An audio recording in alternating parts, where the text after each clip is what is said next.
troubles began as early as 2013 when China expanded its Belt and Road Initiative. Massive construction projects in Pakistan, Sri Lanka, Bangladesh, and the Maldives caused unease in Delhi.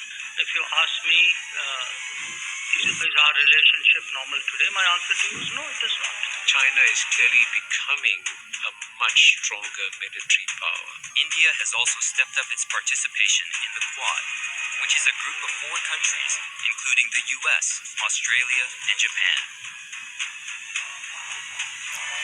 Hi everybody, how China started with something called the Belt and Road Initiative to conquer the world trade. Now just to give you a quick recap, firstly China strategically used Djibouti, Sri Lanka, Myanmar and the Pakistan's weak economy situation to surround India. Secondly, China spent billions of dollars into the building oil refineries, high-speed cables, railway lines and even gas pipelines to build an ultimate trade route around the India. And lastly, China is building an extremely strategic railway lines from the London to China to Iran, passing through the Kyrgyzstan, Uzbekistan, Turkmenistan, finally ending at Tehran in Iran. This is how China is literally building its own trade route to become an economic superpower, and this process China intends to surround its rivals like India and eventually gain military access and economic advantage over the United States. Now when China is doing so many things, India obviously not a saint to keep quiet and let China become the stronger, right? So the acquisition over here, the question over here is what exactly is India doing to tackle these security implications of the Belt and Road Initiative? What is India's strategy to face China in case of the military conflict? Well, the answer to this question lies in the very important quote by the historian named Alfred Thayer. In his theory stated that whoever conquers the Indian Ocean will dominate the whole of Asia. So let's try to understand why Indian Ocean is so important in geopolitics. Well, if you look at the world map, you will see that the Indian Ocean region consists of 28 countries spanning across 3 continents and covers 17.5% of the global land area. These countries include 21 members of an association called the Indian Ocean Rim Association. This includes major nations like the Australia, Bangladesh, India, Indonesia, Iran, Kenya, Malaysia, Oman, Singapore, South Africa, Sri Lanka, Thailand, UAE and Yemen. Then there are 7 others who are not part of the association, which includes Brunei, Cambodia, Maldives, Myanmar, Pakistan, Timor-Leste and the Vietnam. And this region is home to over 35% of the world population, which is around 2.6 billion people. Now if you notice something very peculiar about all these nations, you will realize that the Indian Ocean region is home to some of the fastest growing countries in the world. Secondly, it is one of the most strategic regions in the world, which falls at the crossroads of the global trade itself. The Indian Ocean connects the international economies in the North Atlantic to the Asia Pacific region, and secondly, the major sea routes that connects the Middle East, Africa and the East Asia in the both Europe and America also lie in the Indian Ocean itself. And what absolutely mind-boggling about the Indian Ocean is that 80% of the entire world maritime oil trade flows through just 3 narrow passages of the Indian Ocean. These passages are at the Strait of Hormuz, Strait of Malacca and the Strait of Bab el-Mandeb. So these points are what we call as the choke points, as if you choke these points, the major parts of the world trade itself will come to the standstill. If this is very clear to you, let's understand these choke points better. The Strait of Hormuz is a strait between the Persian Gulf and the Gulf of Oman. The Strait of Malacca, as you know, this is the place between the Malay Peninsula and the Indian Ocean island of Sumatra. The Bab el-Mandeb is a strait between the Yemen on the Arabian Peninsula, Djibouti and the Eritrea in the Horn of Africa. This strait connects the Red Sea to the Gulf of Aden, and apart from these 3 choke points, we have 4 more, which are the Mozambique Channel, Suez Canal and Sunda Strait and Lombok Strait.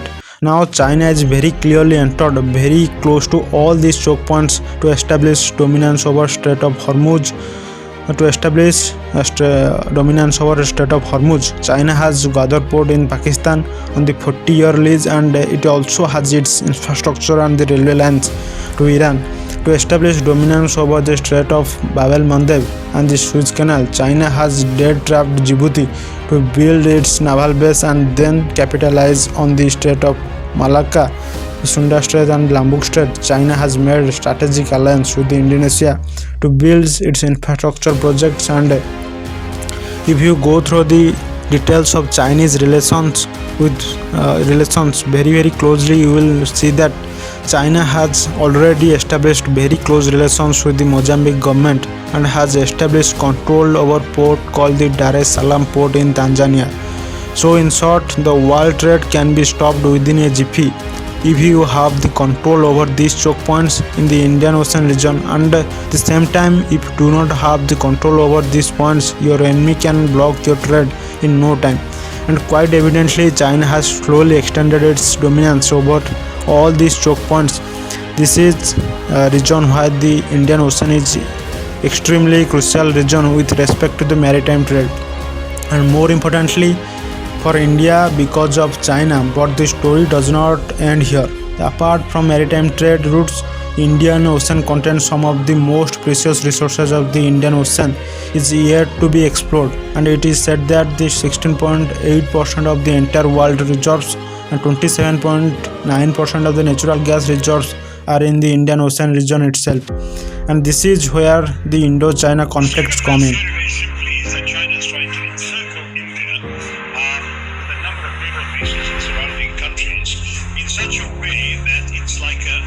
String of pearls around your neck. The Chinese can then tighten to choke you and choke your neck. There is a cold war that is created between India and China. The string of pearls theory has been discussed for more than a decade, and the Ukraine crisis has renewed interest in the subject. My answer to that has always been, even if they're trying to do it, which is debatable, I would say that India has a feeling across the neck and they're not so easily strangled. China has very strategically emerged as one of the most trading partners of the Indian Ocean region, and it is accounts for 16.1% of its total goods trade as of 2017. The past 2 decades, China has been building infrastructure projects in the Sri Lanka, Myanmar, Pakistan and Djibouti. Why? Because all these regions fall in their imports and their export to the Africa, Middle East and the Europe. So they have the Gwadar port in the Pakistan, Hambantota port in the Sri Lanka, Djibouti naval base and even Myanmar's Kwekphu port. This is what is being called as a string of pearls theory. Now, a burning question over here is what exactly India is doing to tackle it. Well, instead of openly and boldly announcing its strategy like China, India has been slowly and steadily operating in the stealth mode with something called the necklace of diamond strategy. To understand this, let's take a look at the list of strategic bases India has set up with partners countries as well as the various trade agreements that India has signed. By the way, you must have seen a lot of people who often criticize the Prime Minister, saying that he is wasting India's money by taking a world tour. Well, for those of you, here's why Prime Minister of India spends countless hours in traveling all around the world.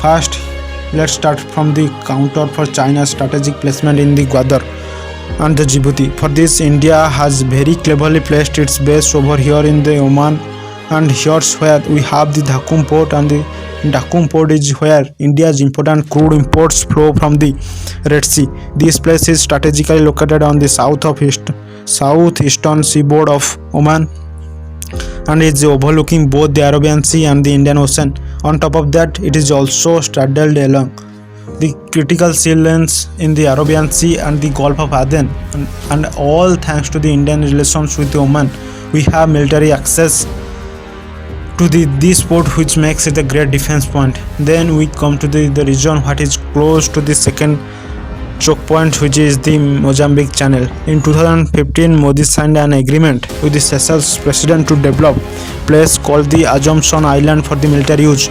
But unfortunately, after the deal was done, there were a lot of protests. There was a change in government, because of which this diamond as of now in the shaky situation. Then we come to the perhaps the most important choke points of all, which is the Strait of Malacca and the other two choke points right beside it. It's here where we have the Changi Naval Base, where in 2018 Modi signed an agreement with the government of Singapore. This agreement has provided direct sailing through the South China Sea. The Indian Navy can refuel and rearm its ships through this space. This is followed by the Sabang port in the Indonesia, and again 2018 India got military access to the Sabang port, which is located right at the entrance of Malacca Strait. So theoretically we have the firm grip over the Strait of Malacca, and if you Google 70% of the China's oil supply and the 60% of their trade passes through the Strait of Malacca. So choking these points is like choking the Chinese economy itself. After that we have Indo-Vietnam Diamond, and long story short, we have historically had a great relationship with the Vietnam. We supply some of the most important defense equipment to the Vietnam, and we have signed a comprehensive strategic partnership with the Vietnam in 2016 itself. Then we have our important diamond in Japan on 9th September 2020. India and Japan signed something called the acquisition and the cross-servicing agreement that would allow militaries of both these countries to exchange supplies and the services on the reciprocal basis. So again, Japan and India can use each other's support as per their strategic requirements. And the best part about this point is that if you look at the map, you will see that it gives us a very, very close placement to the mainland of China itself. And then we have the Mongolia, where the Modi ji became the first Indian Prime Minister to visit, and more importantly, India has established a very strong relations with the Mongolia by giving out $1 billion credit to develop an air corridor for Mongolia. And lastly, we have the Chabahar port in the Iran. Is also part of the BRI initiative, wherein they have the railway lines from the China to Iran, passing through the Kyrgyzstan, Uzbekistan and Turkmenistan, to finally ending at the Tehran in the Iran. So here's where the India is very cleverly understand the importance of the Iran. So in the 2015 itself, when the Iran was facing crippling economic sanctions and the diplomatic isolation, India agreed to develop a deep water port in the Chabahar on the Gulf of Oman. And as a part of the deal, Modi ji visited the Iran and they signed an agreement and related infrastructure. And if you see it, not just strategic with respect to the China's infra in Iran, but also very, very close to the Gwadar port in Pakistan. Now if you connect all these points together on the world map, you will see that it is literally a necklace around the China, and more importantly, they are the strategically located points that can be used to counter the Chinese in case of any military conflict.